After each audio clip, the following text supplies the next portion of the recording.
en el mostrador. En el mostrador lo puse. Eso vendrá Natalia a buscarlo. Vale, ciérrame la puerta. Yes, hello. Hello, how are you? Fine. How are you, doctor? Hello. Everything okay? Yes. We are now arranging the live stream because Yes. Zoom is only we, and everything will be published on the conference and the Yes. channel and the Facebook. Okay. So I'm not able to share my screen at this moment. You have to give me permission. Yes, I will give you the hosting. Yeah. Or only permission for opening as you want, if you want to be the host. Okay. 1 minute. ممكن نعطي.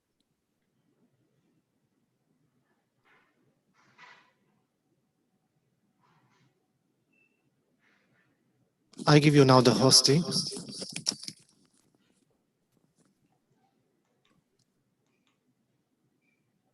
Okay.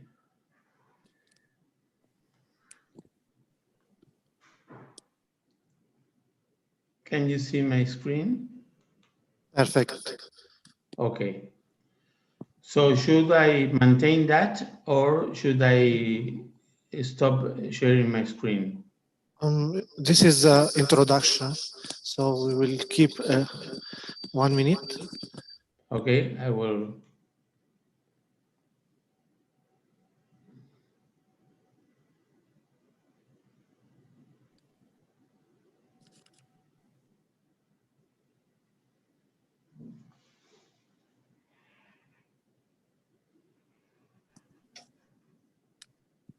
Everything okay in Dubai? Yes. Fantastic.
Pepe, dices por favor cuando vean la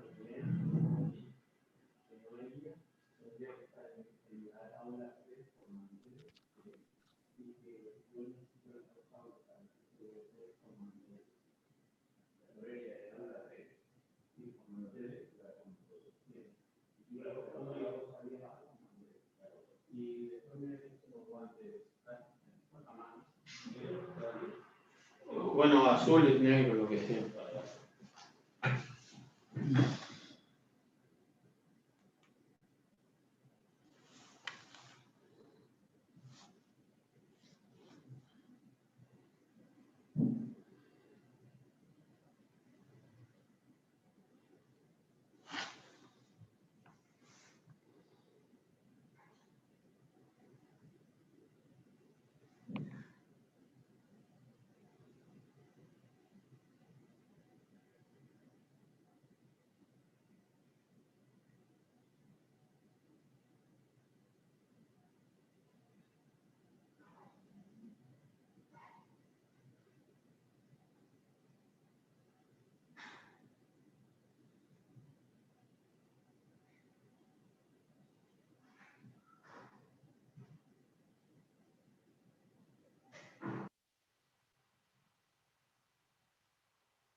Hello. Hello. Yes. Welcome, Dr. Pablo Esharri, star of Orthodontic World, editor for hundreds of articles and books, inventor for many solutions in orthodontic art technology. Welcome to join us in our dental online conference today. Thank you very much for your kind invitation. I'm always very happy to visit your country. And in this time it should be virtual because of the situation, but I planning to come back as soon as possible because you know I enjoy very much visiting your country. So today we will talk about a management of deep bites and open bite with a liner, with CA clear liner. And then this is, first of all, some topics about particular things of our technique.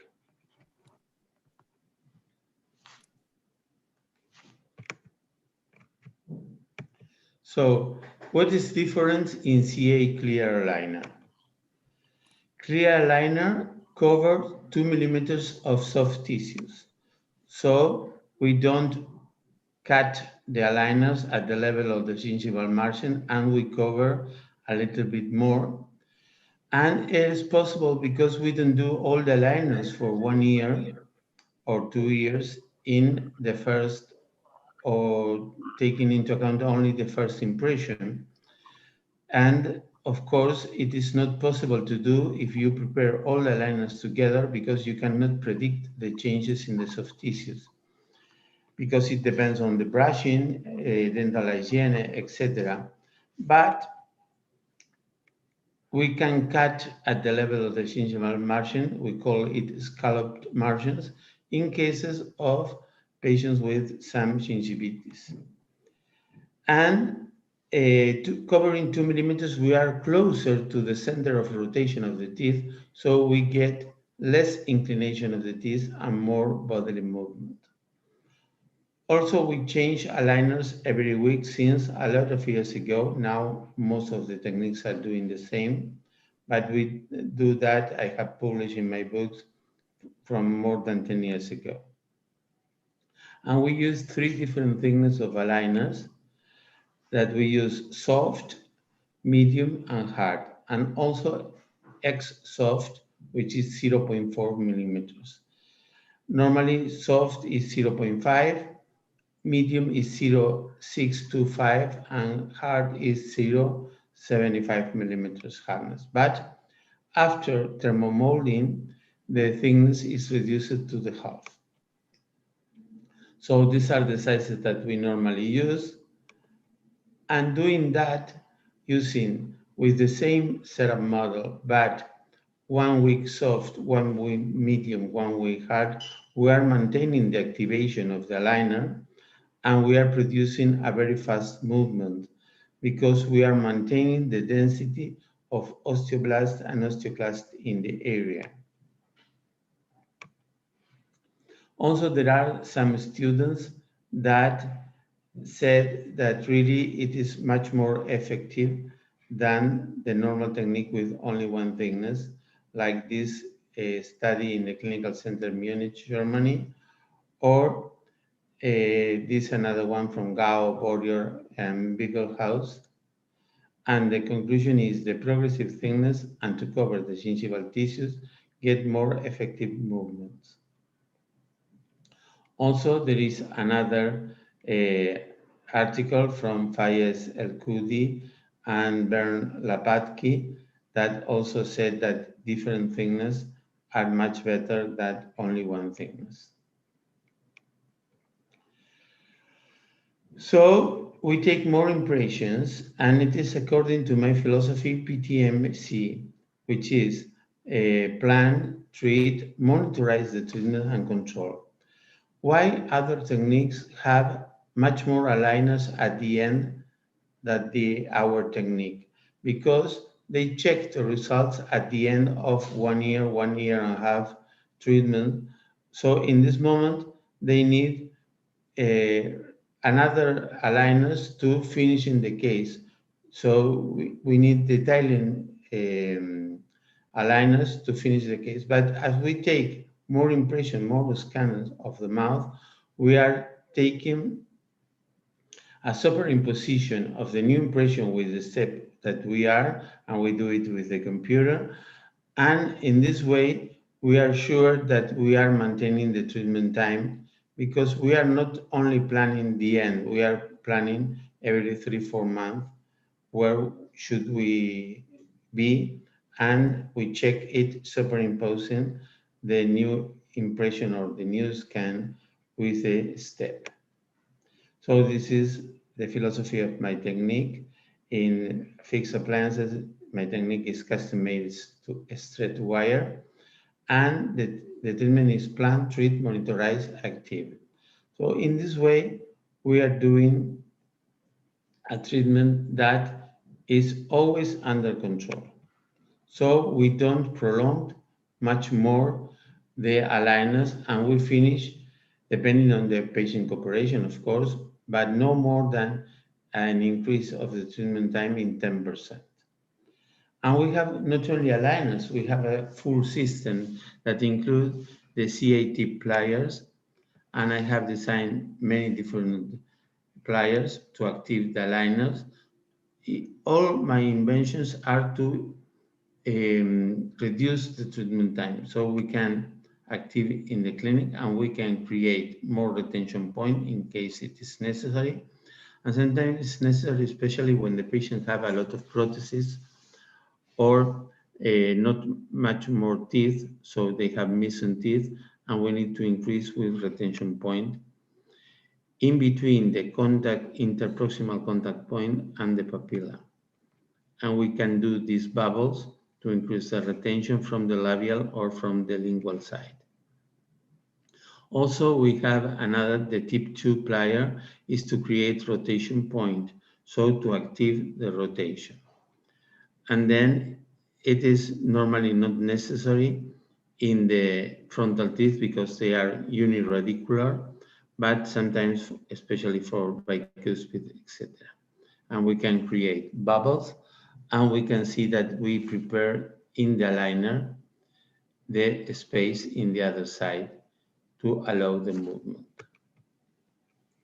For labial or a lingual crown inclination, I create the tip 3 plier, and it is like an oval activation point, and we can create an oval bubble near to the incisal edge from the lingual or from the labial side, and it increase, of course, creating the space in the aligner in the other side before, during the setup, but we can incline this much faster than with the other techniques like this.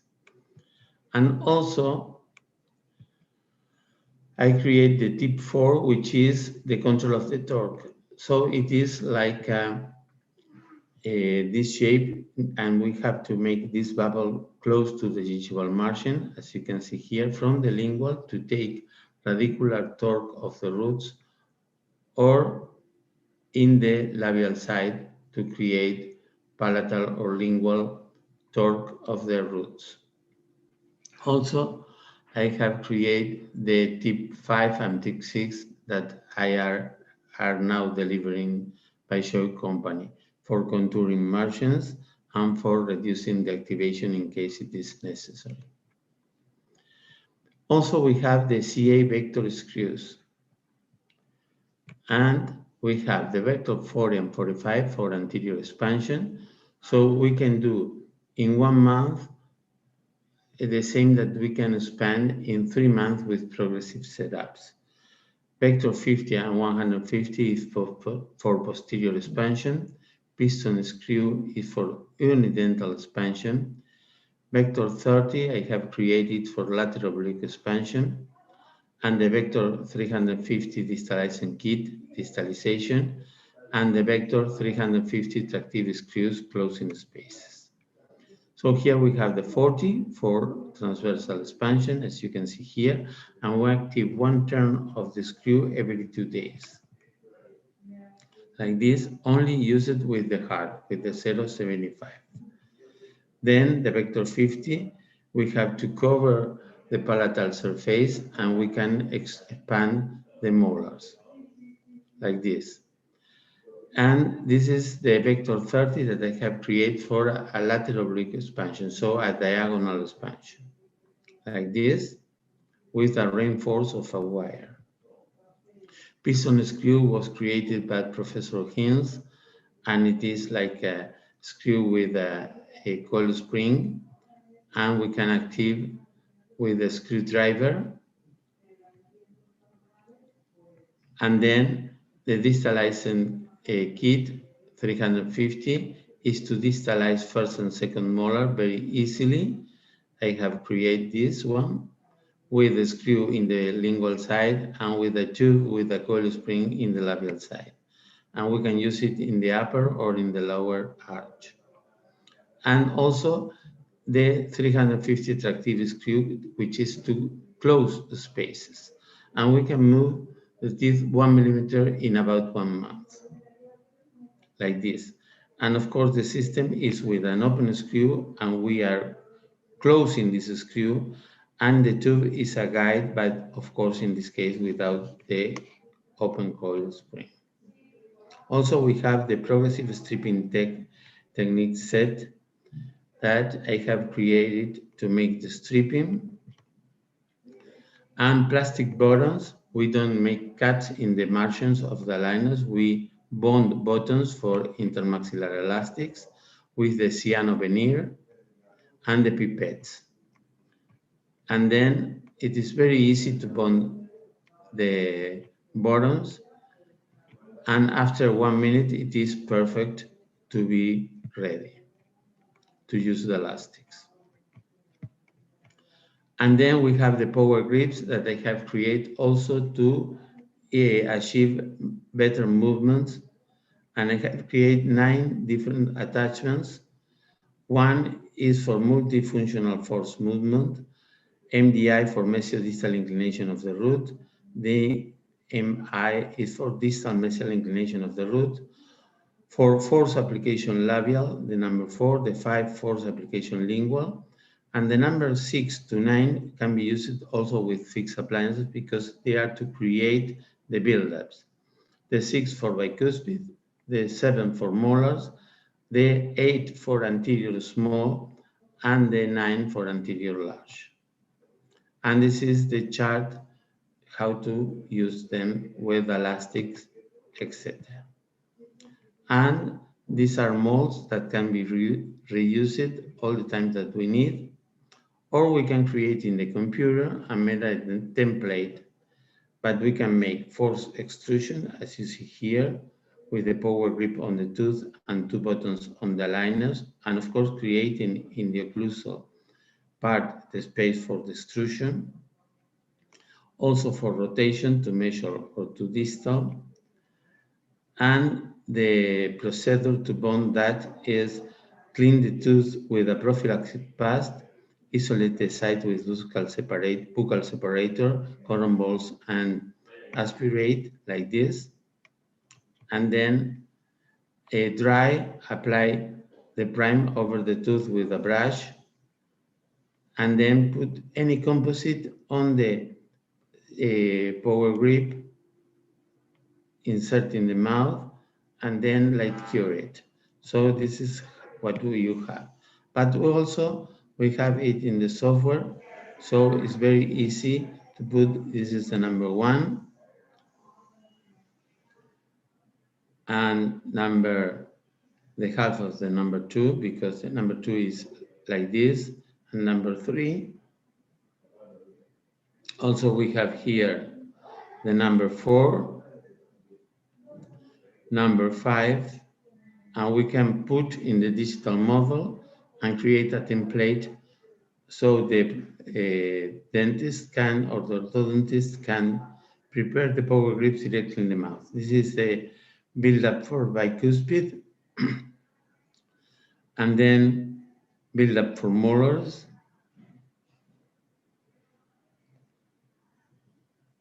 and then the anterior build-ups for central incisors and for lateral incisors.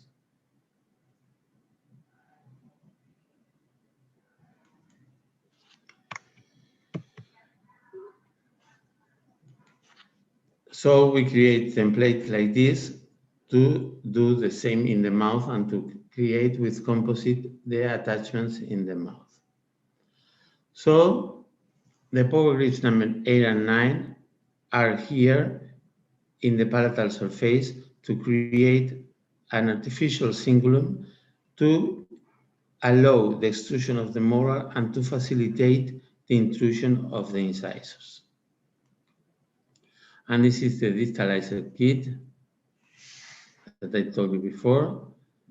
And then we can upright the molars, and also we can move all the other teeth. For example, in this case, we are moving the cuspid, the canines. So in the anterior deep bite, which is the topic of today, we have the diagnosis of the gummy smile, the treatment plan that should be anterior, posterior, superior, inferior, to take into account the facial pattern, oral display, and rotation of the occlusal plane. And the treatment protocol is important, how much force we will apply, the torque control before and during the intrusion, and the sequence of movement. So here in the diagnosis of the gummy smile, we need an interdisciplinary approach, of course, and in case that we have a normal gingival insertion, but deep pockets, then we have gingivitis, and the treatment should be gingivectomy by the periodontist. When the clinical insertion is at the level of enamel, then we need a crown enlargement. If we have reduced overbite, gummy smile, and abrasion of fracture, we need orthodontic intrusion and a prosthetic crown. And for increased overbite is orthodontic intrusion. How much can we intrude the teeth? About 2.5 millimeters maximum in 3 months. No more, because if we try to intrude more, we can damage the apexes of the roots. So in these cases, maybe we need a surgical treatment. And when we use the power grips for anterior build-ups, we allow the extrusion of the molar if it is necessary. And also, it is very important because the force of intrusion is not only applying in the upper, but also in the lower. But also the force is more in the direction of the center of rotation. So in this way, we are controlling much more the torque that if we are applying the force only in the labial side, that during the intrusion, we are increasing the torque. When we have to extrude molars in brachyfacial patients, when we have to intrude incisors in dolichofacial patients. So to decide if we are going to treat in the posterior teeth or in the frontal teeth, we have to take into account the facial pattern. But to know if we have to treat in the upper or in the lower arch, we need to take into account the rotation, the inclination of the occlusal plane, because the treatment of the deep bite in the upper arch doesn't matter the appliance, always doesn't matter that you extrude the molars or you extrude the incisors in the upper arch, we are creating a counterclockwise rotation of the occlusal plane. And if you treat the deep bite in the lower arch, doesn't matter that you extrude the molars or you intrude the incisors, you are making a clockwise rotation of the occlusal plane. So the treatment in the upper arch is indicated when you have an initial occlusal plane, which present a clockwise rotation. And the contrary, you have to treat in the lower arch when you have a counterclockwise rotation of the occlusal plane. So to decide extrusion of the molars or intrusion of the incisors, we take into account the facial pattern, dolichofacial, brachyfacial, mesofacial. And to decide if you are treating in the upper or in the lower arch, doesn't matter the appliance. We have to take into account the rotation of the occlusal plane. Also, it's very important to use light forces. Never use more than 50 grams. Why? Because if you are applying harder, bigger forces, you are making a pressure over the apical basals. So if you make a pressure on the vessels, you will reduce the flow of the osteoblasts and osteoclasts, and of course, you will get never the movement. Also, you can damage, of course, the apexes. And the torque control before and during the treatment is totally important because we can only intrude the incisors through the spongy bone, never to the labial or the lingual cortical bone. So it is very important to correct the torque and then intrude, but maintaining the torque. And for this reason, when you use a normal aligner, you apply the force more labial than the center of rotation. So during the intrusion, you are increasing the torque. But if you put my build-ups, then the force is more in the center of rotation and you are having much more control on the torque during the intrusion. It is so very important, and I published that a long time ago. Another techniques are using bite ramps in the aligners, so they are creating this shape in the aligners. But my power grips, I think, are better than the ramps because when the patient is not using the aligners, the power grip continues working because the pressure of the lower incisor over the upper incisor is also intruding the teeth. And in the case of this shape, only in the aligner, when the patient is not using the aligner, of course, it is not working. But at the end of the treatment, I maintain these power grips, giving the shape of a cingulum as a permanent retention. So if you intrude the teeth with a ramp and create this space, of course, when the patient stops using the retainers, the teeth without contact will extrude and will have a relapse.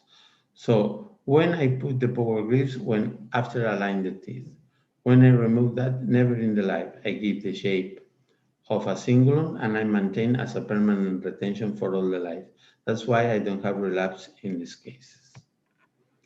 So, for example, here we have a case with a deep bite and crowding, and you have to follow the sequence. First of all is ALR, which is alignment, leveling, and rotation control. After that, you establish the torque, and then you put the intrusion. Always this sequence. And for that, we have the power grips number 8, which is the build-up anterior small, BUAS, or the BUAL number 9, which is build-up anterior large. When we do that, we are creating a relaxing effect, like a relaxing splint of anterior contact. Why? Because the patient have a proprioceptive reflex, which is also protective. When you bite something hard, you stop biting. So the patient cannot bite all the foods, but they feel relaxed, not contraction for that. And we have two handle instruments with different direction for a better access. And we have here the bual, which is the large one for the central incisors. And of course, you can reuse it a lot of time. And the small for the lateral incisor, which is the buas, the build-up anterior small. So you put the power grips in the handle instrument. And then, as we want to finish with an overbite of 2 millimeters, then you have here a mark to put the power grips, the composite power grips, in 2 millimeters. So you have here the buas, the small one, and you use any composite like this, and then you clean the teeth first of all with a prophylaxis paste, and you isolate the film. And of course, after that, you rinse and dry, and you acid etch the teeth. 20 second, 30 second maximum. Normally we aspirate the acid edge agent and then we rinse and dry, minimum 10 seconds per tooth.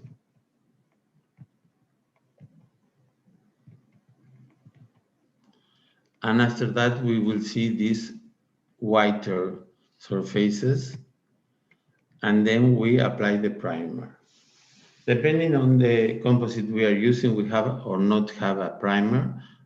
And depending on the different manufacturers, we have to light cure the primer or not. In this case, we light cure the primer. And then you see that when we are putting the power grips, if you align the incisal edge with the margin of the handle instrument, you will have here 2 millimeters. So the power grip will be a cingulum 2 millimeters far to the incisal edge. So the final overbite will be 2 millimeters. So you put the composite, you remove the excess, and then light cure it. And then remove the instrument. And you have here totally prepared the power grip. We do the same with the 4 incisors.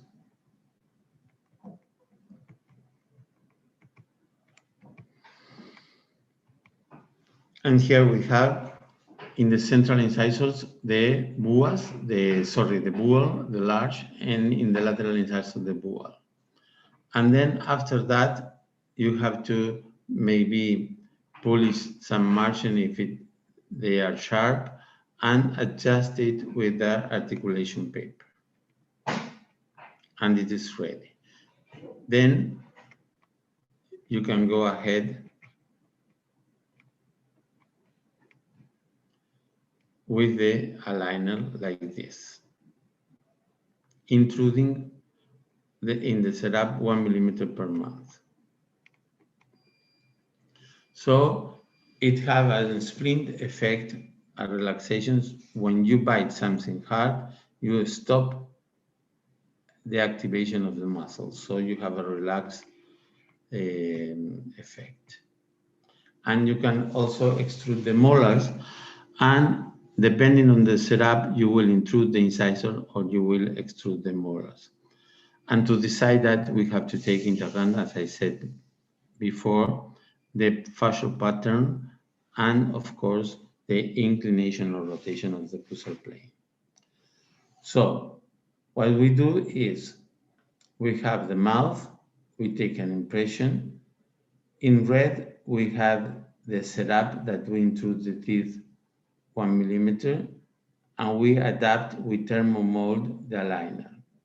So when we go to the mouth, of course, the aligner will not fit in the posterior teeth and also in the labial margins. And after some days when they bite, then the aligners will adapt because the aligner intrude the incisor or extrude the molars. So this is the first day that you can see that in the posterior teeth, the aligner is not adapting, and also not adapting here in the labial margins. But after 1 week, the patient bite, and as they feel something which is soft, it's like a bubble gum. So they try to bite, so they are activating the intrusion. And then after that 1 week, the aligner fits completely, and it means that when the aligner fits in the posterior teeth and in the labial margin, means that the effect was achieved. So we go from here to here. Coming back to our case. First, follow the sequence: aligner, leveling, rotation, torque, and intrusion. So these are the initial records. And you can see that especially the upper central incisors have a very negative torque. And if we intrude before correcting the torque, we will intrude to the labial cortical bone, damaging the roots, making an inhibition of the movement, or having much more problems like dehiscence of the cortical bone. So this is the initial in the computer, and we create the setup. And in the first step, what we will do is to align, correcting the torque, so protruding pro-inclination of the incisors. Second is pro-inclination and stripping. Third, torque establishing, and then intrusion at the end. So in initial, and it's the same in the computer, of course. And then this is what we have in the computer. And we can see, of course, from all the point of view. And we see that now we have this deep bite.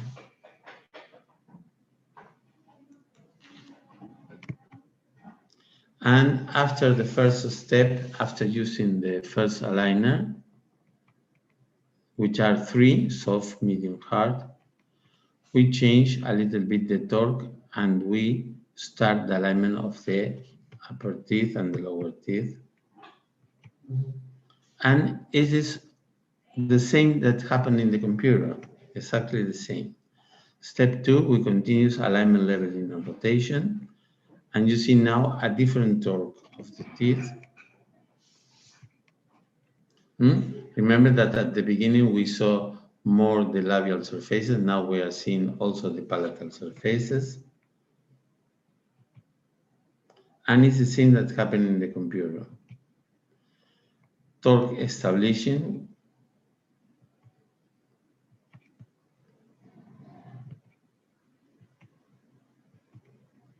You see now all the palatal surfaces. So now we have the roots in the spongy bone. And it's the same that happened in the computer, of course. Intrusion.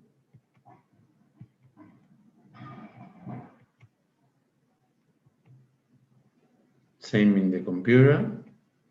And final.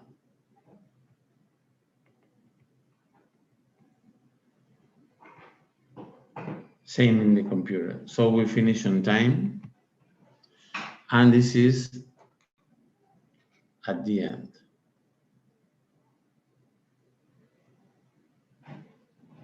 And you see that we have this separation. And of course, we need here to create the cingulum. If not, you will have relapse. That's why we maintain, in all the cases for all the life, the new cingulums. And you see here before and after, correcting alignment, leveling, rotation, and deep bite, and see the difference in the torque. Here, there are very vertical, and here there are with a good torque. And here is the same. Before and after, you see here the labial surfaces, negative torque, and you see here palatal surfaces, positive torque. And here we can see all the evolution of the treatment.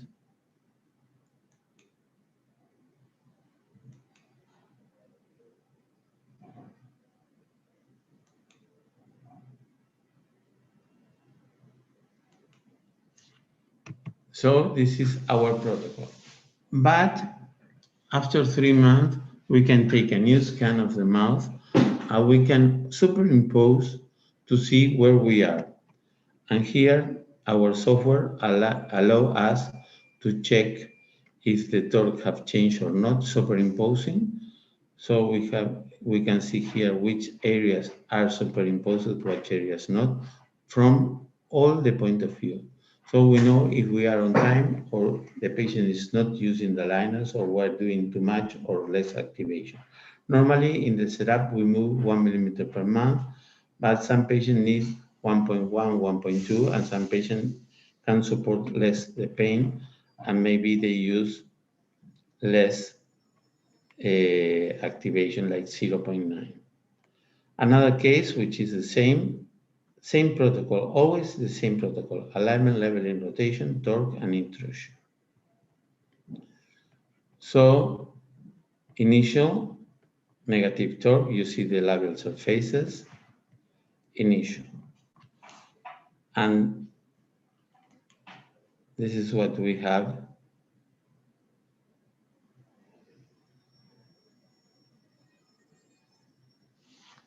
with the deep bite. And then at the end,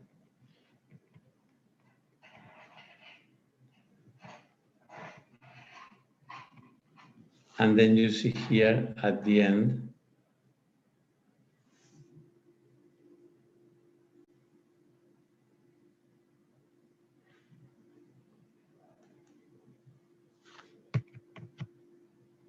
before and after, before and after, before and after. Here, another case, same situation, deep bite, always the same protocol. Initial, final planification.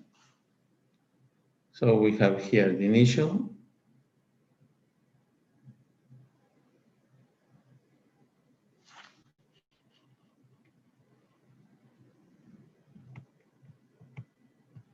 and the end.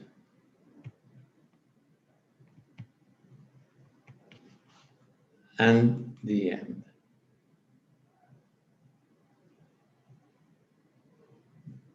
And you can see here how we need really the power grips for the permanent retention.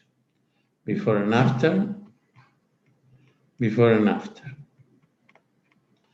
Another case, same, always the same protocol.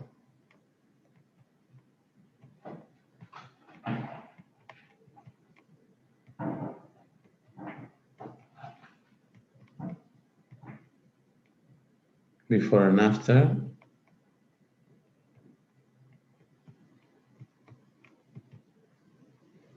Another case, always the same. So this is a system totally predictable.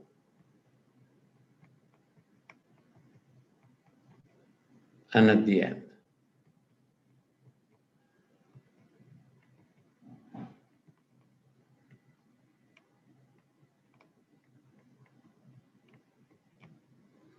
Okay, open bites.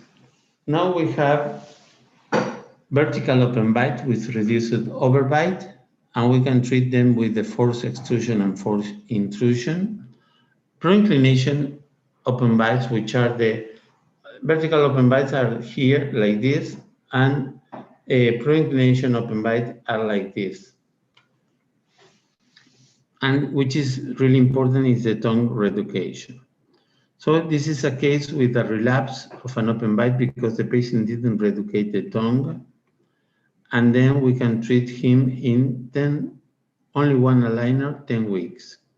So I put power grip number 1 in the 4 incisors, and I create one aligner hard with the space for the extrusion, buttons, and they use elastics, which is 3.5 or 4.5 ounces, 1/8 elastics, after 6 weeks and after 10 weeks. So it's very easy. And the patient can use it at home and during the night, and during the day they can use aligners covering the power grips and pushing the teeth. This is a patient that doesn't matter the aesthetic, is a lady with TMJ problems, especially pain. So she has an agenesia of the upper left lateral incisor and a microdontia of the other. Of course, I propose her a treatment opening the spaces for an implant and a crown to increase the size of the 12 and to put the 22. But for her, the only important thing is the pain. So the only thing that she needs is to extrude the cuspid, the canine, to get the canine guide to this side and then reduce the pain, giving some stability. So first of all, we use aligner to align the teeth. And after that,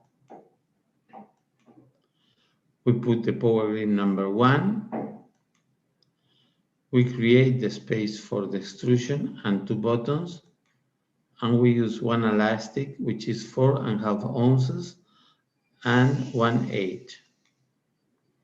And after 6 weeks, the cuspid was totally extruded. So you can see here and here the difference in the canine guide. And after that, she used a relaxation splint and reduced totally the pain. Also, we have the forced intrusion, which include 1 button in the labial side, 1 button in the lingual side, and 2 slots in the aligners. And we use a, sorry for, they are building something in the other floor. Sorry for the noises. And then we have here 1/8 elastic. And in this case, we want to extrude the 11 and to intrude the 21. Only 1 aligner for that. So the force extrusion create the space, use 2 buttons and 1 elastic with the power grip number 1, as you see here, to extrude this one. And this is the force intrusion to intrude the 21. So here we have a scheme, how works the power extrusion, and here we have a scheme, how works the power intrusion. And then we can level both teeth in 5 weeks only with 1 aligner. But also we can intrude, for example, in this case, this patient has a missing second molar and you need to intrude this molar for to put up implant with a crown. You can see here the intrusion, the extrusion. And then we only use 1 aligner with buttons and 1 elastic. So in this patient that cannot use microimplant, we can easily intrude the molars. 6 weeks.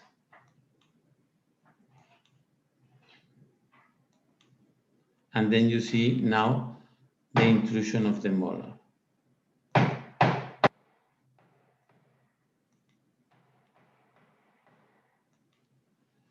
And this is another case of an open bite, also 10 weeks with power grip number 1, and then extrusion with buttons and elastics. And after 10 weeks, we could close the open bite. And we use, of course, permanent rotation with fiber free. Then we can use during the day the force extrusion with the elastics, and during the at home, and then during the day we can cover with an aligner and extrude only with soft and medium, never the hard. Also, to train the tongue, we can put some bubbles in the anterior part of the palatal vault with the tip plier number 1.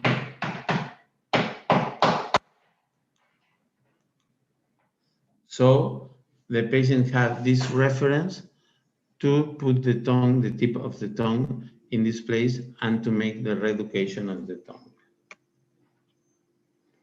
And here we have a pro-inclination open bite. So here we have a case with an open bite, and as she has a very severe gummy smile, I didn't want to extrude the teeth to correct that. So I will correct this deep bite with the stripping and retroinclination of the lower incisors. For that, I will use aligners and my progressive stripping technique. And then you see how the retroinclination, of course, increase the overbite. Progress 3, progress 4, progress 5, and progress 6. We couldn't fit totally the midlines because she didn't want treatment in the upper, but managing different stripping in one side, in the right side and in the left side, we can almost match the midlines.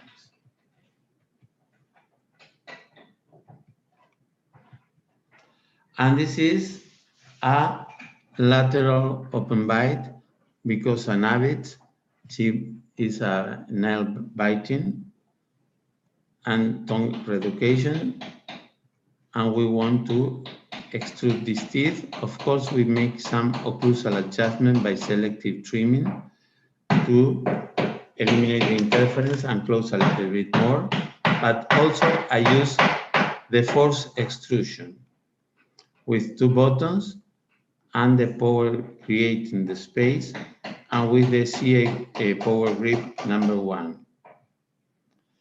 And then in this case, I wanted to extrude more the lateral incisor than the cuspid, so that's why I put the 2 sides of the elastic over the lateral incisor and only 1 part of the elastic on the cuspid.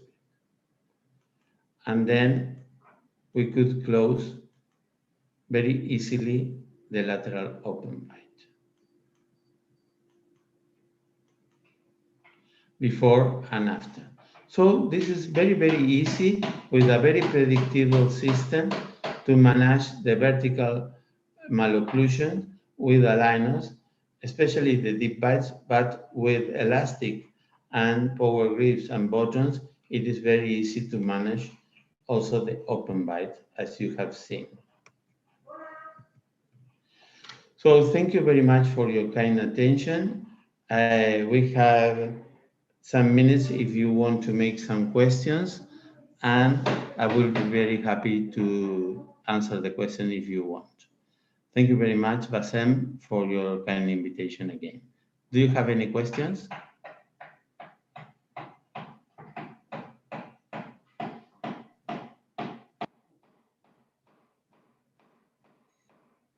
I cannot hear you.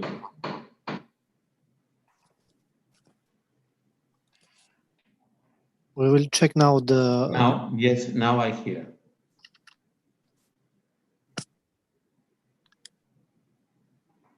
One question about what is the sequence of the ALR?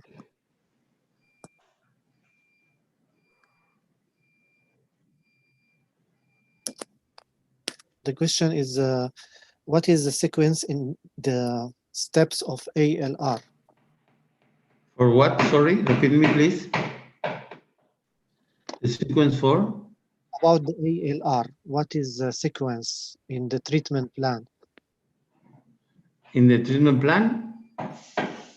Yes, first, for alignment and leveling, first of all, you have to create the space. So you can create the space for aligners by expansion or by stripping. It depends on the relationship of the occlusion in the upper and lower jaw. So if you have enough overjet to protrude the lower, or you have reduced overjet to protrude the upper, you can do expansion, or if not, you have to do expansion in both arches. For the stripping, we take into account the Bolton analysis, and we only do stripping in the arch that have a Bolton excess to compensate this discrepancy. So we create the space. After create the space, we make the movement, which is 1 millimeter per month, and then we finish the alignment, and then we go into the torque control.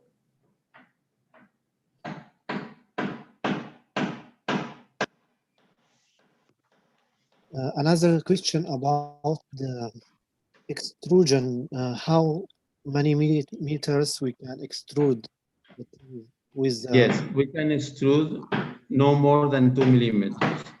2 millimeters is a limit in order not to have much problem. But of course, it depends on the periodontal status. I'm talking about patients with a good periodontal health. If they have problem in periodontal status, then we have to limit the, the extrusion or the intrusion according to the bone support and gingival state. and At 2 millimeters, 2.5 we can do that. 2 millimeters in all the Yes, 2 millimeters, more or less. But I have published some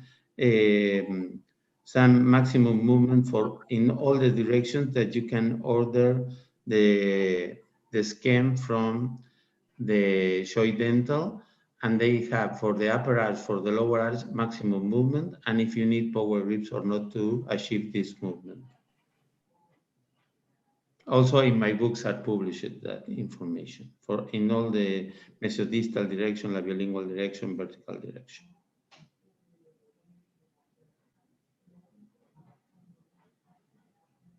So every month we can extrude 2 millimeters or in all the treatments. This is No, in all the treatment. In all the treatment. every month. But we active, well, every month we active 1 millimeter, but normally in the first step, we don't get too much movement, especially in adult patients, because we need to increase the density of osteoblast and osteoclast. So we do two setup of 1 millimeter, maybe 1 millimeter, 1.5 millimeter, 2.5 also is possible, but we need 3 months if the patient use the elastics to get the movement, to achieve the movement.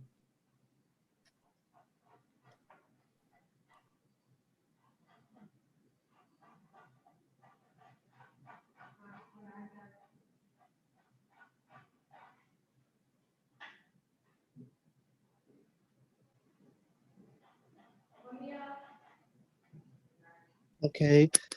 Thank you very much, Dr. Thank you Pablo. very much, and see you soon for the course on November the 2nd. Yes, very welcome. And we have an extensive course of Dr. Pablo Esharri about treatment plans in the 2nd of November. We are waiting for any interesting to participate and see you again on 2nd of November. Thank you very much, Bassem, for the invitation, and thank you very much to all the attendees for attending these lectures. Thank you Bye-bye, and see you soon. for help. Thank you.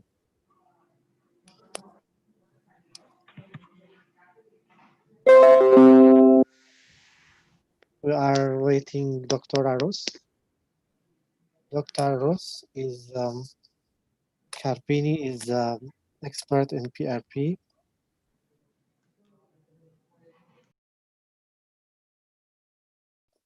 You can give me the host.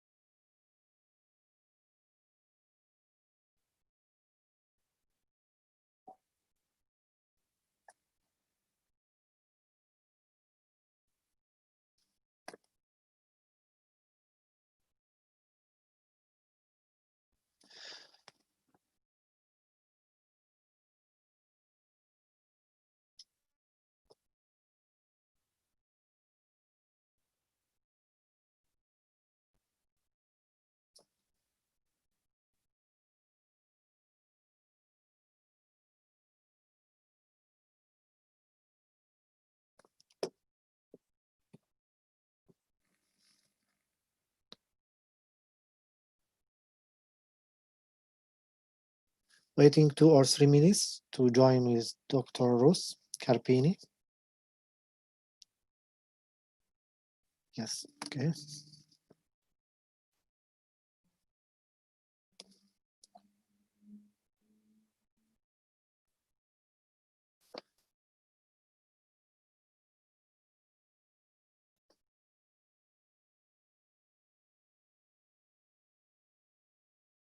Do you hear me? Welcome, Dr. Ruth. Hi. We introduced Dr. Ruth. She is design of the face beauty and aesthetic of the DMD and PRP and PDO of dental fillers. This is new technology, and she is the expert in this art. Welcome, Dr. Ruth, and looking for your Oh, interesting information. thanks, Bazem, for having me. It's really amazing that even though we have all these limitations, we can be together all over the world and learn new things and be curious and expand our knowledge. So it's really a great honor for me to be participating to this new way of learning, the Dental Online Conference.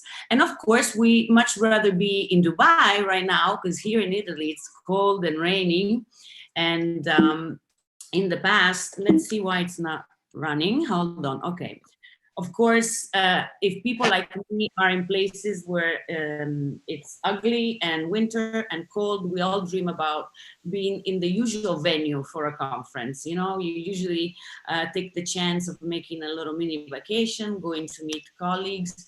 But then we had coronavirus, of course, and we really want to burn it because we're bored and tired with it. Then what happens? I'm Dr. Ruth Carpini, as dear Bassem said, and I met him in Dubai, but I live in Milano. And it's the city of fashion, of beauty, of everything beautiful. Italy is known for Italian style, for designer clothes. And of course, we care about a healthy lifestyle and of appearing always at the top of our game. So let's get started and find out what it is that ignites my passion. When we talk about facial rejuvenation, we want to start from the basics. We're doctors, we have a definition, so we talk about cosmetic treatments which have a goal to restore a youthful appearance. We all agree that kids are beautiful all over the world. Why are they beautiful? We want to keep those looks and maintain our appearance for much longer in life, because even recently, this has become much more an awareness of people to be able to stop aging and to maintain their appearance for a much longer time. And of course, the face is the place where we first see the signs of aging. But at the same time, we know that this is something that's not so new. It's been talked about and dealt with ever since the early 1900s. And if we see this article from Dr. Buck, Dr. Alam, and Dr. Kim in the Journal of Plastic Reconstructive and Aesthetic Surgery, we see that prevention is fundamental in maintaining a youthful appearance. And of course, we have to be careful about leading a healthy lifestyle because this ultimately leads and facilitates facial rejuvenation. And all the procedures are concentrated on skin tightening, and they concentrate on using different devices to obtain resurfacing, regeneration. This is a word that will be using along a lot of times and in a lot of different ways during this presentation. So where do we base our thoughts? What do? We usually want to inject considering the facial golden proportions, because we definitely need to take into account balance and harmony when we create a new face or when we try to restore what was lost. Dr. Paplo Esharri, we heard them talking about orthodontics. We're dentists. So what do? We all the time consider the golden proportions in teeth, in the profile. When we do orthodontics, we try to recorrect the symmetry that went wrong if we had a malocclusion. So all these things are extremely connected, and we can see how they apply to the face. So we always start from facial aesthetics, from proportions, and in particular, in particular, I like to use PRP as a dermal filler, and I'll show you how, because many of us have definitely heard about PRP, platelet-rich plasma, to perform surgery. We have it, have met this word, that we've been introduced to PRP because we knew it enhanced surgery. So it's in the dental office, and I had the pleasure of meeting Dr. Garg, who wrote this book, Autologous Blood Concentrates, explaining really well what is PRP. He is the inventor with Dr. Marks of this technology, and they started with surgery. They started wanting the fibrin, but since then they have discovered it pretty much 25 years ago. It's developed incredibly, and it has been applied to different fields because, bottom line, what it does, it creates restoration, it facilitates healing, and it improves the capability of the body to regenerate, repair, and heal itself. So what can we do if we want to approach facial aesthetics? We have to develop an intimate understanding of the facial anatomy and of the processes of physiology. This way, we can really provide value to our patients, and we can be doctors, not just people who start doing something without the background. So the background for facial aesthetics, like anything we do in dentistry, is definitely anatomy and the understanding of physiology. We will see how everything comes together as we do this. Of course, we mentioned healthy lifestyle. So what has a lot to do negatively and has an impact on our appearance is a negative lifestyle. So smoking, exposure to smog in the very industrial cities like Milano, rapid weight loss. We think that weight loss is good for your health, and it definitely is. Going on in age, we're protected with cardiovascular disease. We have a longer expectation of life, but at the same time, when we lose weight, the face is one of the first signs of having lost a lot of weight, because everything starts coming down. And so instead of being happy about being lighter and being healthier, people start developing also psychological distress, because they don't see themselves as beautiful as before. Actually, they look a lot older very quickly. So we know that when we look at a young face, there's certain proportions that make up for a triangle, which has its base toward the chin.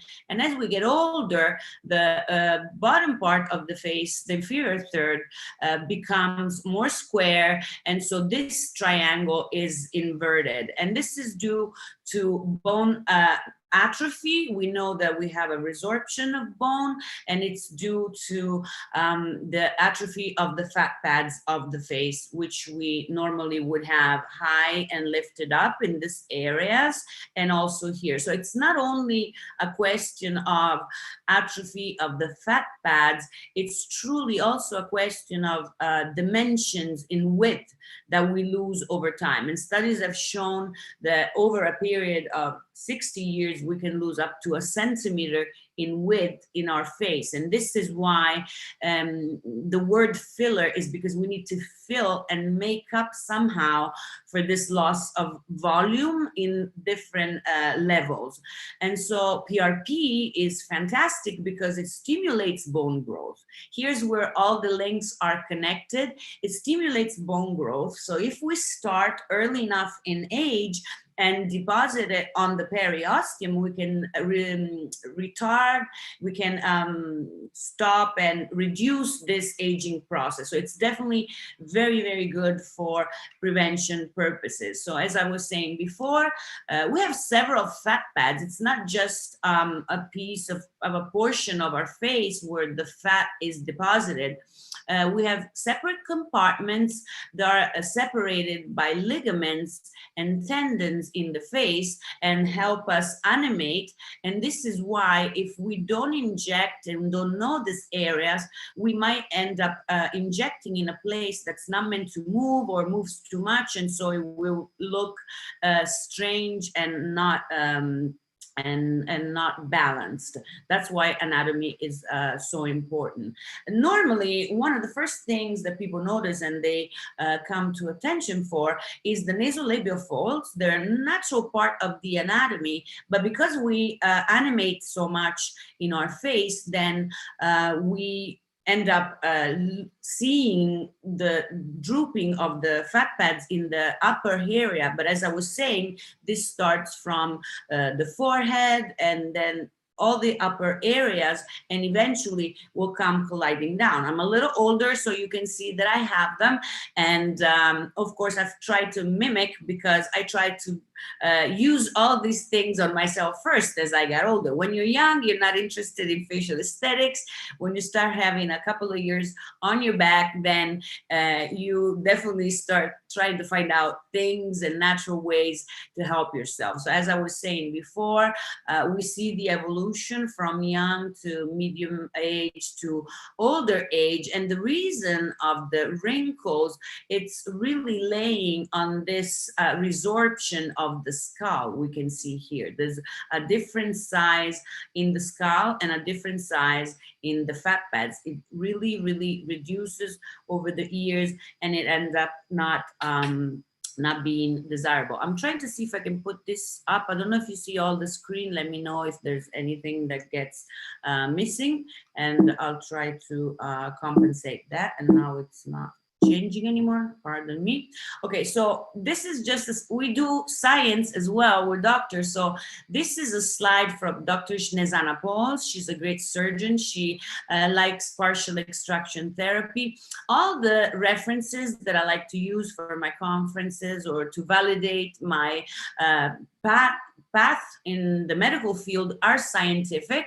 I like to read articles to understand the biology of what I do. And it's very important, because once you know the biology, then you can really move forward and give your patient something that's in their interest, understanding how everything works, kind of like an engineer, and then trying to fix it and putting it back together. So in recent year, one of the main goal has been to try and use procedures that were not surgical. We used to look with not so much appreciation toward real plastic surgery, because that looked invasive. And so everyone has been interested in trying to find out if there could be easier ways to improve our appearance without having to go under the knife. And so the possibility of derma fillers are many. We know hyaluronic acid, that, as the word says, we need to fill the volume that has been lost. I said it before. So we have hyaluronic acid, calcium hydroxylapatite, polylactic acid, polymethyl methacrylate, microsphere, so semisphere, cement type of things, which are really not so much desirable. Autologous fat is very desirable, but is not our field of expertise. We are dentists. We are not allowed to go and harvest this fat in other places. We can use the Bichat fat in the mouth, but other than that, it's really out of our reach. And also, these are very invasive procedures. So we would like to find something that's a little easier to find and use. And my presentation got stuck again. When we think of the different types of derma filler, we have to consider also the risks involved. So is it really easy? Is it really desirable? Is it really in my patient's or myself best interest? And even though we like derma fillers with hyaluronic acids and all the other different kinds that I mentioned, we have to consider that they can create side effects. And these side effects then need to be managed.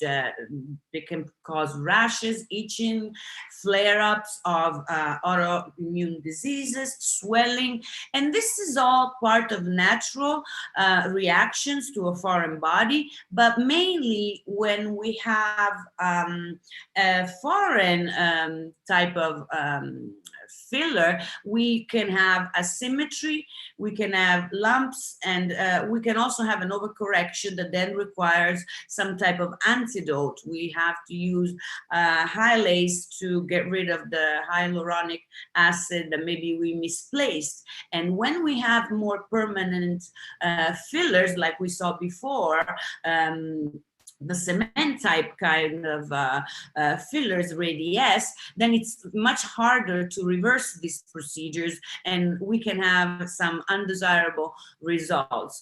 But truly, the main risk with hyaluronic acid when the dentist and when any type of newbie approaches these procedures is the risk of vascular occlusion, which can lead to necrosis. And necrosis is really bad aesthetically because we were trying to get an improvement, and also we can have blindness. So you see how non-desirable this is, because we were trying to improve the situation, we were trying to regain freshness, youth, beauty, and instead we end up with a very bad scar if we have necrosis, or blindness. The risk is a little too high in my opinion. So this needs to be taken into consideration when understanding what would we like to use as an instrument of beautification. This is why I insist a lot on the knowledge of facial anatomy, because if we think that we're so good to inject in between these little arteries, all the veins, the face is a very intricate network of arteries and veins, and see how we can do the nasolabial folds or the lips or the lower area and think we're very far from the eye, but instead the risk is real. And then knowledge is power. So if we know the anatomy, this is why I always start in my courses with anatomy, because this was not taught to dentists in this much detail, and how to find the landscapes, how to avoid the dangerous areas. As long as we know what we're doing, we're safe.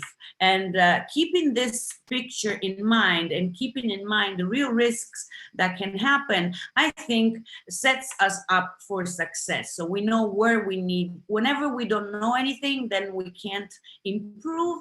When we know what's the problem, where's the critical parts, then we can work on those and move on. So how do we go from PRP in surgery to derma filler? How a lot of people have seen the liquid form and think that's what I'm talking about.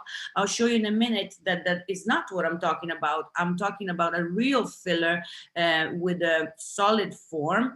And this group of doctors led by Dr. Orentreich and Dr. Krajik Roslia presented a patent in Canada.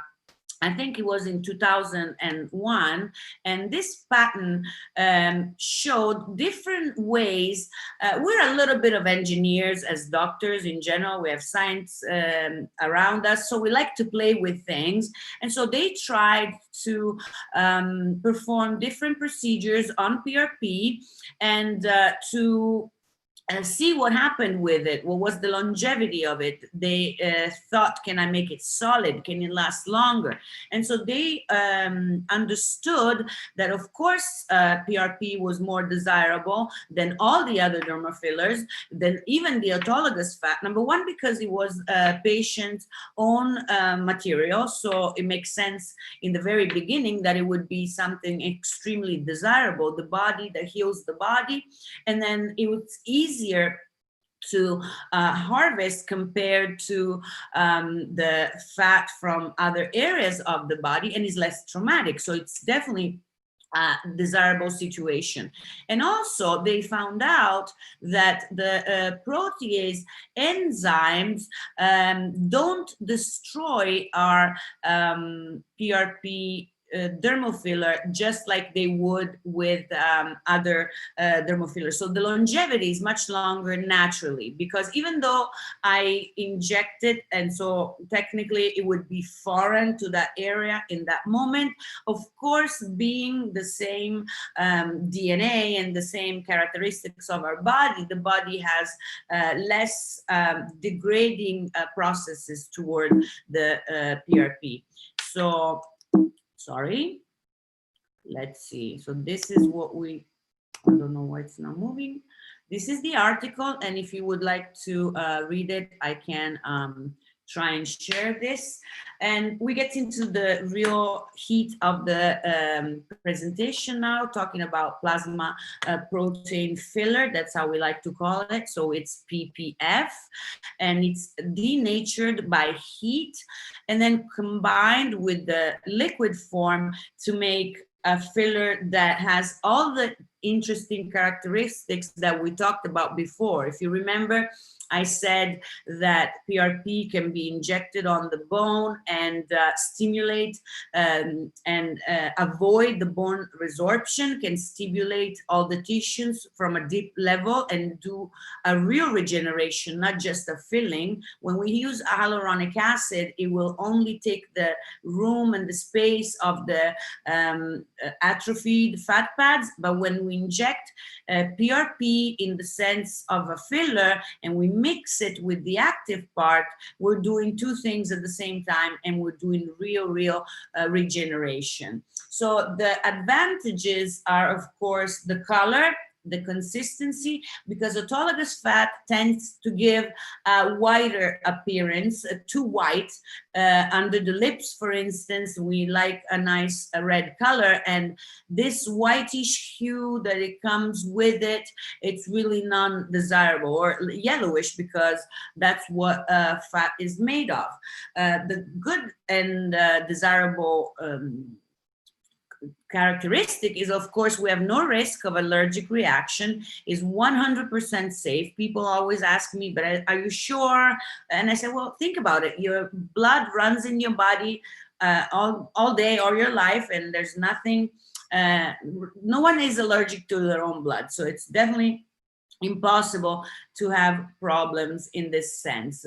And of course, we have a lot of many advantages. We can increase, improve the aspect of lines. And why does PRP work? What's exactly inside it?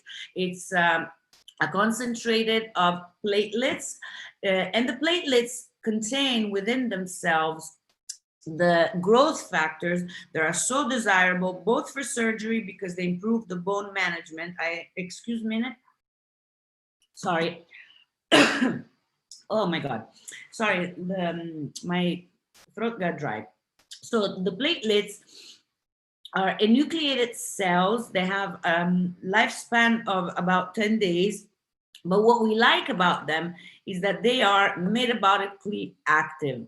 That means that they not only exist, but they do something. And so they secrete growth factors and release them in response to coagulation. I'm sorry, I need to drink, oh, sorry. I'm dying online, sorry. So not only they release these granules, they store them, and they make them available after the coagulation cascade is activated.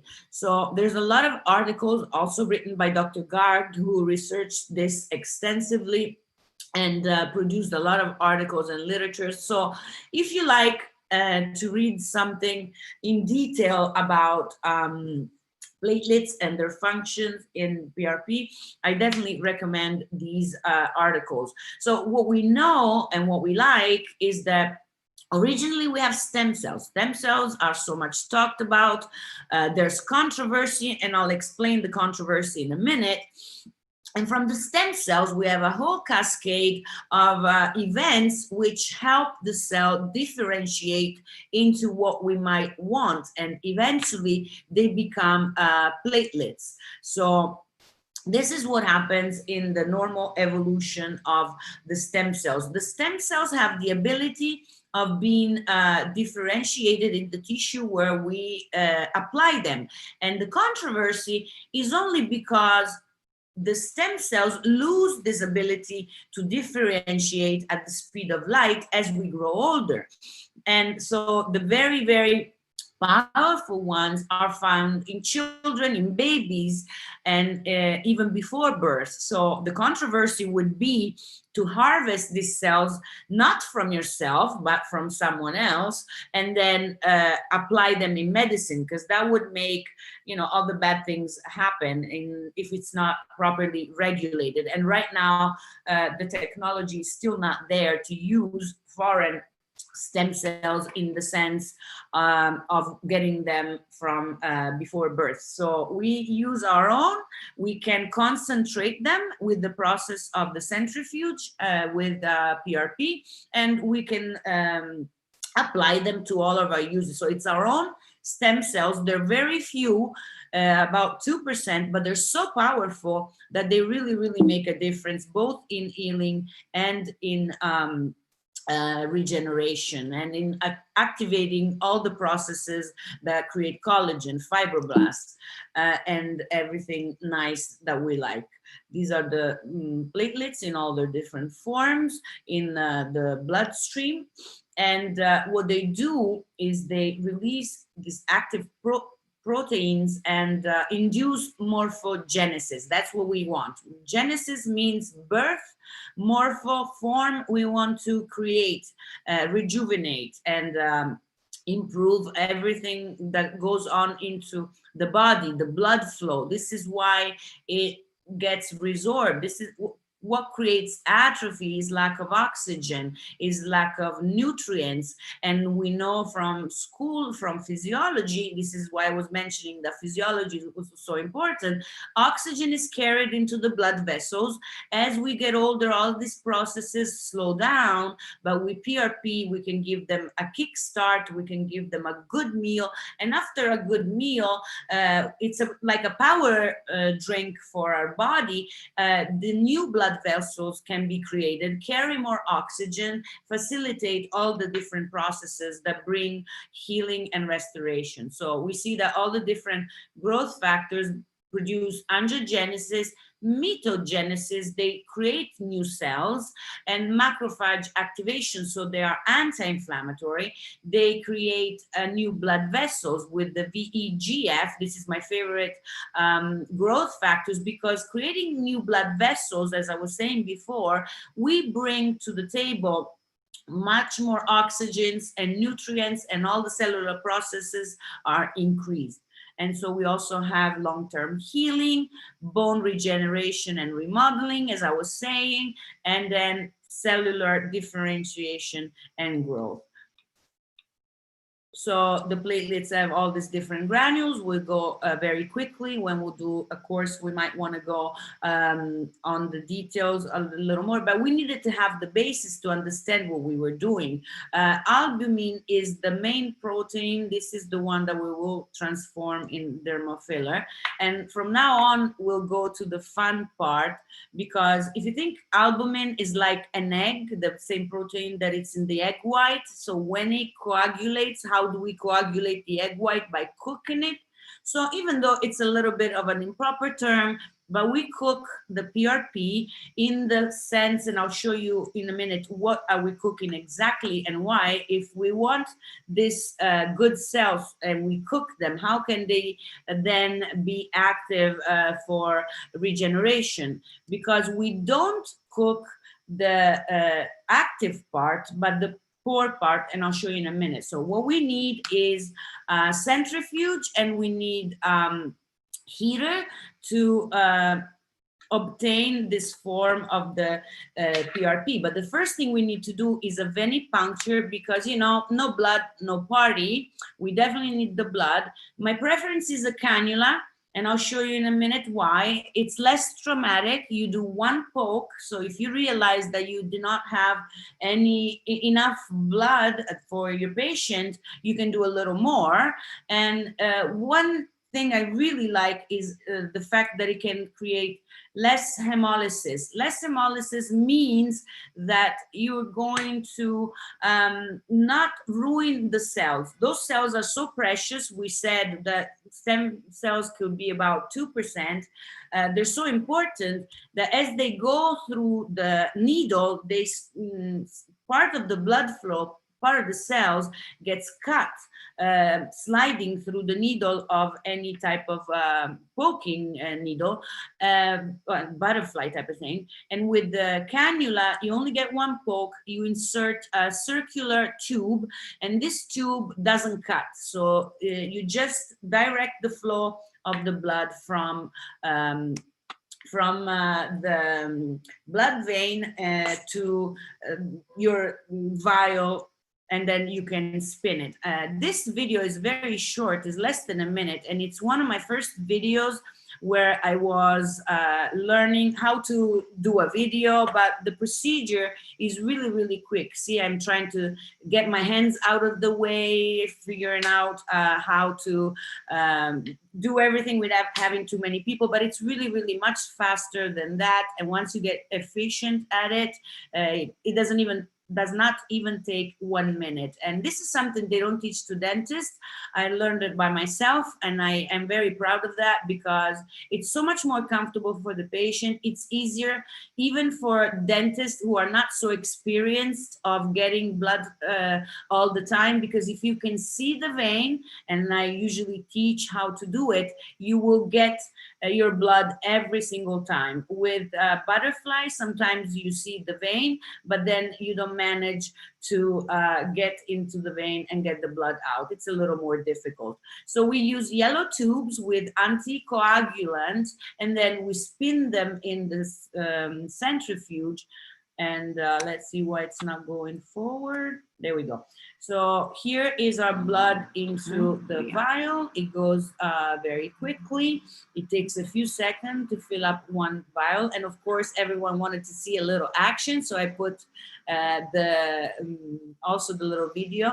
And then you can see how quickly we put it into the centrifuge, and we get it going. So it's very, very easy. In the meantime, we can prepare the skin for, let's say, a microneedling, and we can move on. So what we obtain is liquid gold, as I like to call it, but what's really important in the next procedures, the top part will be poor of anything interesting. It's a little more, it's a little better than a saline solution. It's our own, it's serum.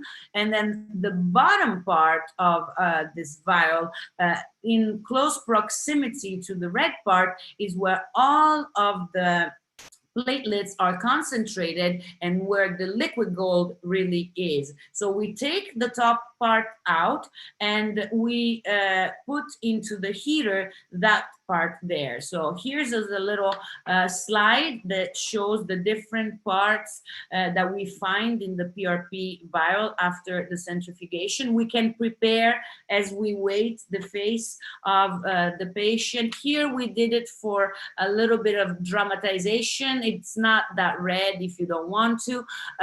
We wanted to show the vampire facelift like they do in Beverly Hills. The Kardashians made it really popular, but this is what creates rejuvenation and induces collagen. It's also called collagen induction therapy. See, we grate the skin with a derma pen, which makes little pricks. And the nice thing with the liquid part of PRP is that as you make in this little hole in the skin, and then you apply the serum, the PRP liquid gold, after you're done with treatment, the patient goes home and it's perfectly healed. So it's not an entry point for infection. It's really, really safe. And this is what it looks like when you pass it through the heater. We have to use several different temperatures. We can go over in detail if we do a course. When we want sensitive area, we use a lighter temperature, so it is also more fluid in application. If we want real volume, then we try to leave them to leave the vials more dense and coagulated. So this is how simple the procedure is. As you're doing your facial, you see that we put the liquid pore part, it's the lighter color part, we put it into the heater, and then we just very quickly, that other syringe was a little, we took a little bit of the red part by mistake, but it's really, nothing happened. So no worries about doing anything. What it looks like after it's finished is, of course, this nice yellow creamy color. And the reason why I put this little video is to show that a desirable trait of the machine that does the heating is also to cool it down. Because if we raise the temperature to 75 degrees, of course, this is not injectable, and we don't want to scorch our patients or to kill the cells. And so we slow the temperature down to about 20 degrees, and then we mix it with the real concentrated part. So from each vial, I take the PRP, and then I mix it with this other more dense part, and this is what happens. It looks very solid. You can see this is a 10 cc syringe. It looks kind of scrambled eggs, but cooked, but at the same time, it has size and it has consistency. So what we need to apply it is bigger cannulas very easily. There's entry points that we can choose and allow us to get to every area. We can go far and reach the areas so that the poke is not visible. We can anesthetize the areas where we will put this big cannula, but it's really not that big and it doesn't show at all. That's the magic and the beauty of it, and that's why I get so excited about PRP. So you see that even after the liquid part is absorbed, you are left with a real volume, and I showed you before the pockets and the fat pads. And so you can see that it's definitely something that you can apply and create height and bulk and replace a dermal filler just at the same time. So this is the instrument that we use to mix the liquid part with the dense part, and we can go and obtain our goals of beauty. We want harmony. We don't want to create monsters. We want to keep in mind all the facial golden proportions that we mentioned before. And of course, this is what we find. And if you paid attention to what I said before, starting from the top of the face, we have atrophy and sagging. But the main reason is because the structure, the scaffold is smaller. See this scaffold? If it's smaller, all the things in them will fall down. And so this is what we see. And in this cadaver, it's very important to learn anatomy. We see how it's all very small, all very dried up compared. And these are the areas that I was talking before, where we need to add our filler. We pay attention to the ligaments, because ligaments hold, retain, they're called retaining ligaments, and they can retain our rebuilding. Here in the upper area, we can mimic, and when it's a big problem of sagging, if we start in the upper part, we divide the volume that we think is all down here, we start adding here, here, here, here. By the time we get here, we don't create heaviness, but we create lift, because we just put back the things that we had at the place where it's supposed to be. So the treatments are 4 to 8 weeks apart. It's really good to also get blood for rejuvenation of the whole body. People are scared of getting blood taken, but every time you do a blood draw, then the body starts pumping and rebuilding on a complete level. So here are the results. We try to go fast. I try not to take too much of everyone's time. And here you can see immediately after, this is because I didn't want to put too much. We also did pedio threads on this patient. What's very important is understanding you can only feel so much. If you feel too much, then it's going to look strange and bulky. But then if you use a combination of PRP or any kind of filler and pedio threads, you can create lift and heaviness and restore real harmony. So this is the lady on different angles, and you can see that we have a real improvement in the cheek, and this improvement was done with the PRP dermal filler, and this here is the entry point for her pedio threads that we put also in the face, in the neck, and you can appreciate the jawline. And the pedio threads improve over time. You have to be patient for these things because many people don't want anything to be seen, then it doesn't show enough. And then if you follow this desire to be very, very visible, you can go against harmony and against balance. Right now she's a little numb, so she smiles a little strange, but what we can see is a complete restoration, and we can expect the PRP to be in position for 4 to 8 months, 6 months. But as I said, it really depends on the lifestyle. If someone does a lot of sports, their metabolism is much faster, and so the necessity for a little touch up can be faster than usual. We can appreciate the difference around the eye, how we completely took care of the bags, and this is also something that needs to be addressed in the diagnosis to see if it's a treatment that could benefit the patient or not. This is a young model. She wanted to, she looks sad. She's a beautiful woman. She looks sad, older. She says, "Doctor, I have to deal with young models. They're 15. I'm in my 30s." And so she wanted to freshen up and look more beautiful. And even though she's beautiful, she's too thin, so she doesn't have any roundness into the beautiful areas that we normally would like. And so this is the after. You can see how her cheeks show definition, the 3D definition that makes beauty. 2D is non-desirable, we know that. And we can see the difference between the lips before and after. This is immediately injected. You can see a little point here. I even injected in the forehead, and it's a very dangerous area if you do it with dermal filler. Requires sophisticated training.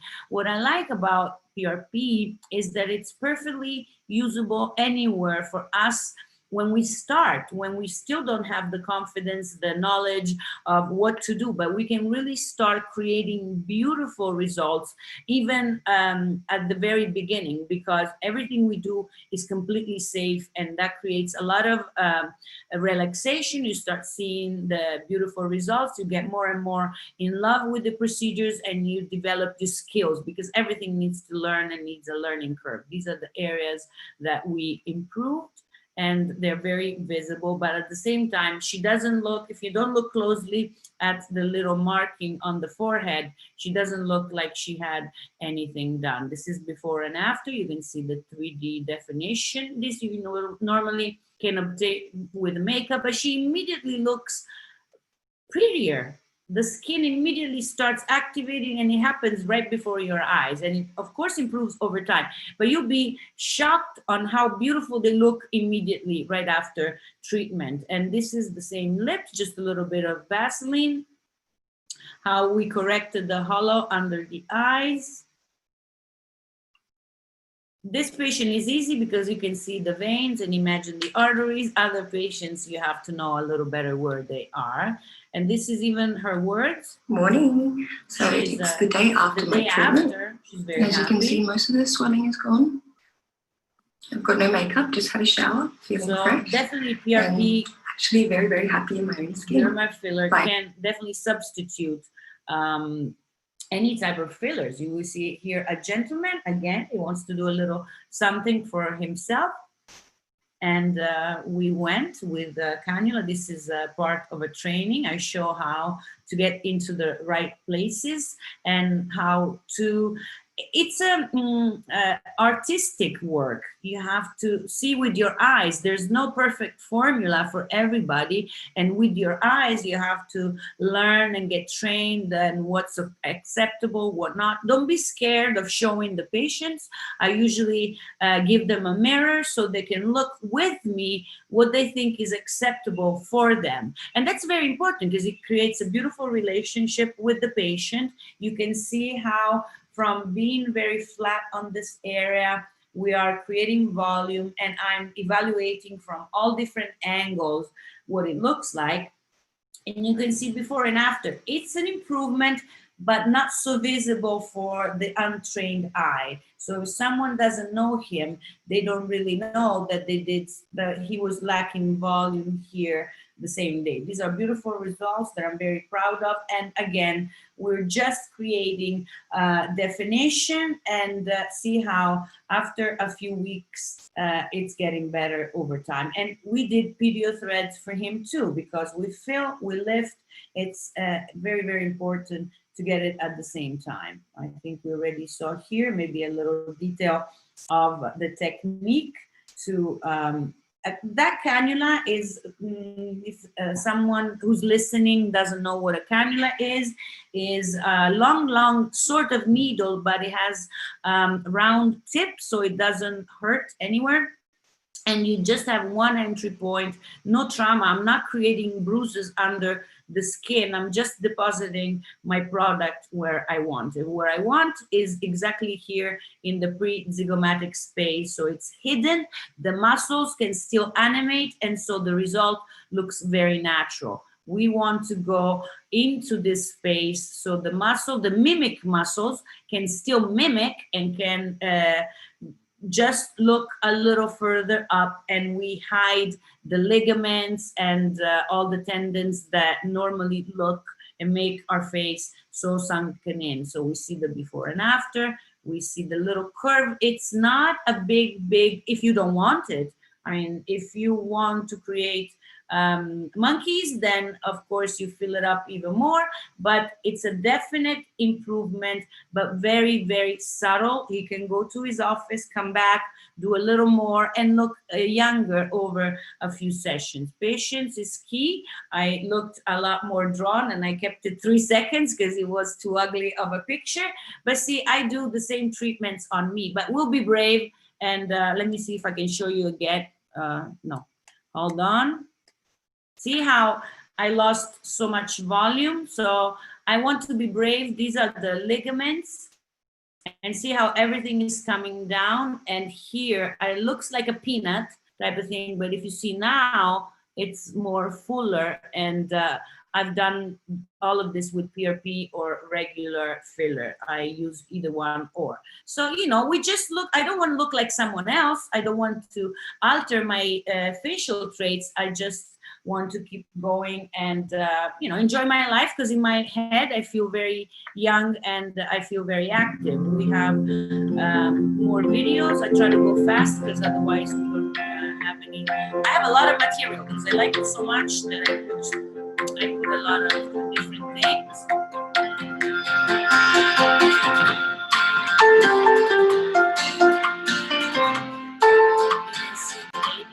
She doesn't look very happy, but because she was scared, and before and after.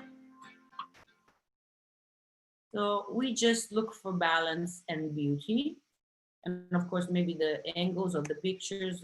Milos maybe might complain about my pictures, and he's right. I have other skills, and the picture is not one of them. I try every day, but my pictures are really bad. And these are another angle, but what we're looking for is harmony and balance from the side. See how the contour is perfect. And this is what we're looking for, because we need to know the anatomy of everything we're saying. So we always go back. Basic, Dr. Esharri said the same thing, basics, always the same things, in the sense that if we know the anatomy, we can replicate and find what's really perfect for the patients. I have to go a little fast. See, also, this is a called area. We said at the beginning, we can create blindness with regular filler, with a PRP, a little more liquid, not so dense as I showed in the beginning. We can very easily, there's no anesthetic here, there's only a little bit in the point where I enter with the needle,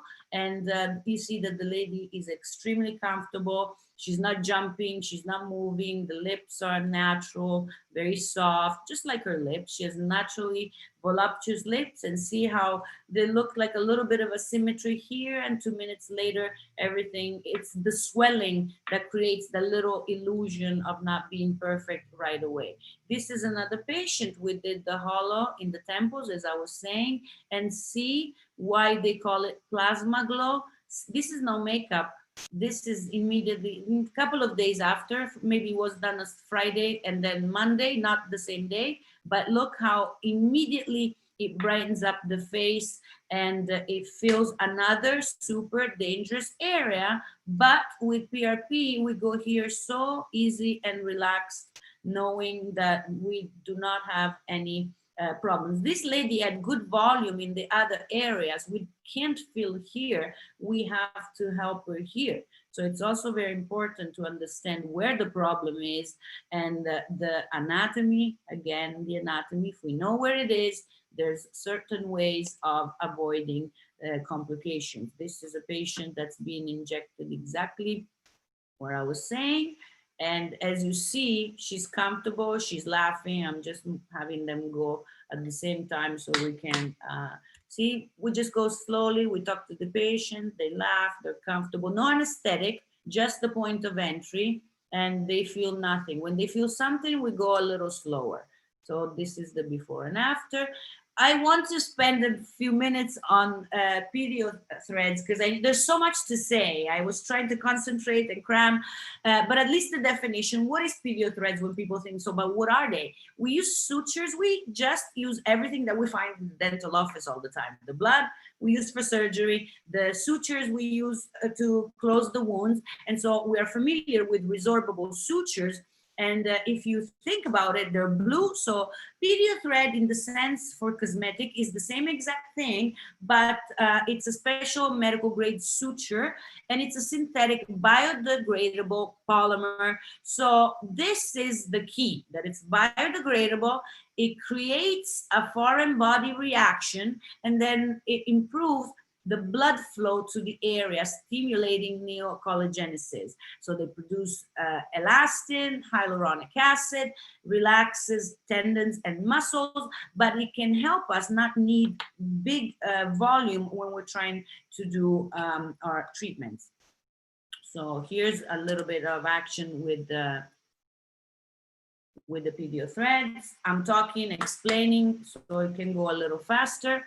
I'm looking at the watch. I hope I'm not stealing other people's times, but you can see how very easily we can go under the neck, tighten the neck, and then it goes pretty fast. Here we can put them, they're smaller. So the size is what creates the lift or the collagen induction. If it's small, it can create collagen induction also when it's big, but the main purpose of when it's big is to create lift.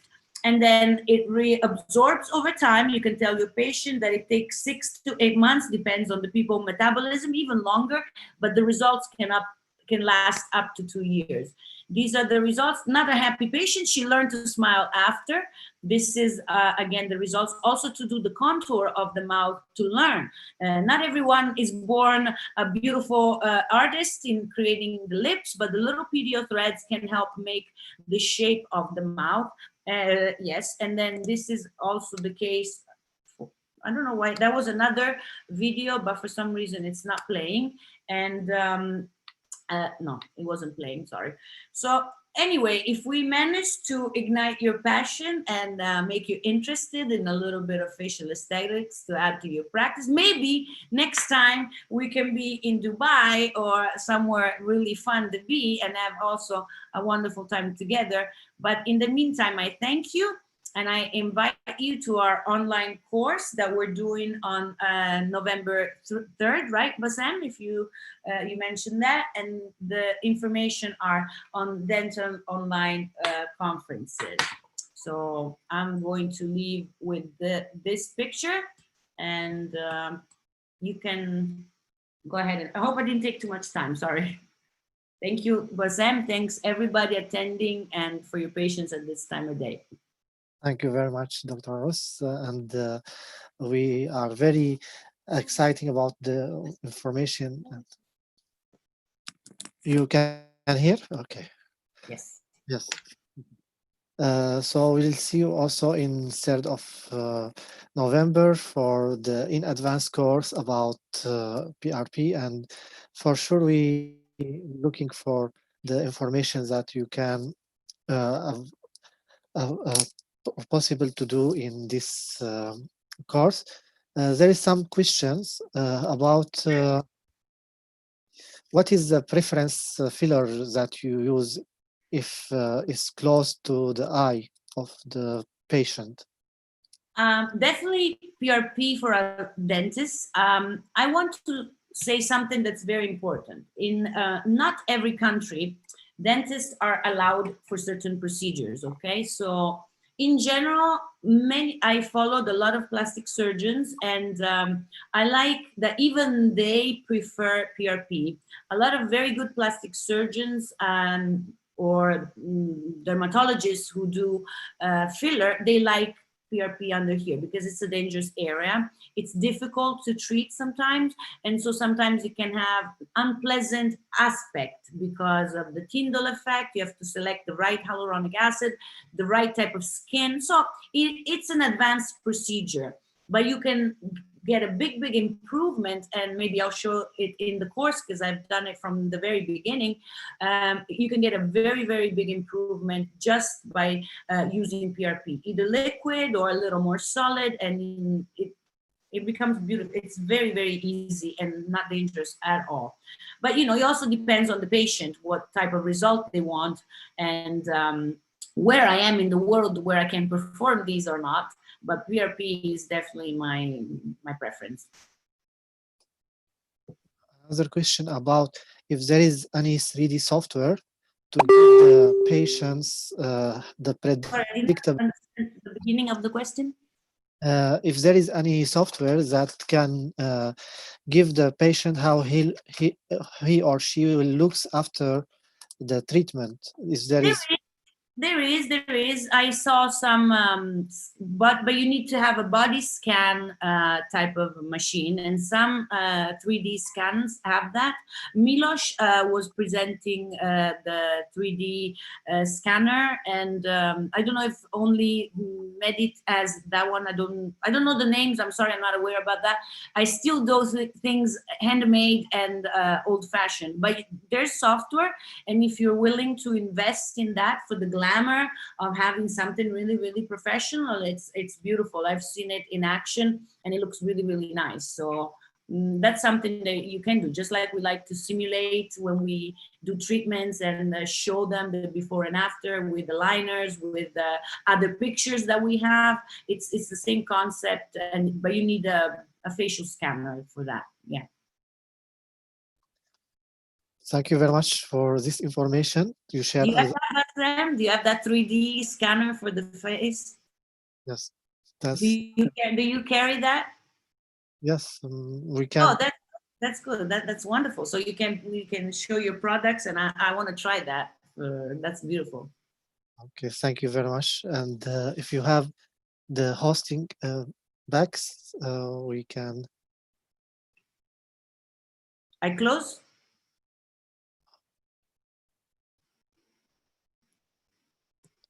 Bye-bye, everyone. Thanks for watching. Thanks for everything. I really appreciate your time. Okay. Bye-bye. Yes, thank you.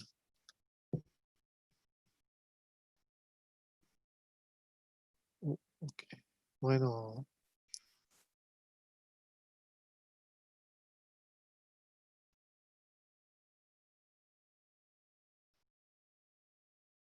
Did you still want me on for more questions? sorry, I don't understand. Did you still want me on for more questions, or are we done? No?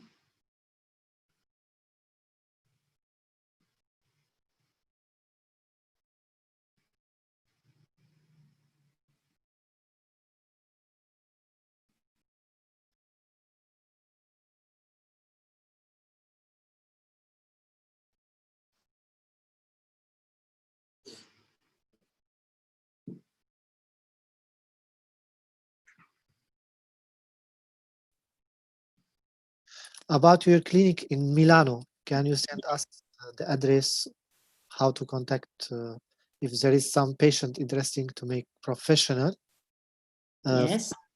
in your clinic in Milano? Do you still see me? Because I was, do you still see me? Yes, I can. Sure. Okay, sorry, because I didn't understand if you still wanted me. So you can go to my website. It's www.qualitydentalcenter.com, or on Instagram, Dr.Ruth Carpini, or Facebook, Ruth Carpini. If you can see my name, how it's typed. Let's see if I can find the presentation, but I don't think I put the names there because I don't like publicity. It takes forever. Anyway, we can then share later on the name, how it's spelled, and everything, all the contacts. That would be wonderful. Unfortunately, no one can travel now. We're stuck at home. I always like to go all over the place. I was born with a suitcase, my mom said. From when I was little, I enjoyed traveling, going everywhere. And so now that I'm forced here, I'm really stuck. I'm suffering a little bit. So hopefully as soon as we can, we'll see people. We go, they'll come. And I love this interaction. I really do. It's beautiful. We hope to see you in Milano or in Dubai in very near future. Welcome Yes. again. Wonderful. Thank you. Bye-bye. If you can, bye-bye. I can close now? Yes, you can close and or give me the hosting again.